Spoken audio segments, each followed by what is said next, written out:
With me now, Ed Hers, an energy fellow at the University of Houston. Ed co-wrote this opinion piece. We're going back to 2013. This was for the Houston Chronicle, where he warned of the planning failures of Texas's energy distribution system. So, Ed, thank you so much for being with me, and hope you're hanging in there. I know you told me in commercial you have power, you don't have water.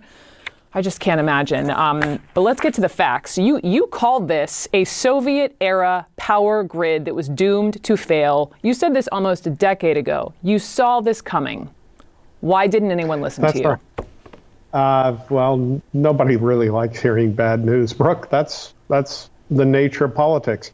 The answer, of course, would have been we would have to spend money to upgrade the grid. And no one was willing to stake the political firepower to go do that. Yeah, the situation we have in Texas is the market is set up so that there's one buyer, and that's ERCOT, the Electric Reliability Council of Texas, the grid manager. And so generators were forced to compete to bring their power to market, because in an electricity-only market like we have in Texas, they only get paid if they're providing electrons. So, we're talking in Atlanta, this is just like the Braves taking the field. And only those players taking the field would get paid in this type of market.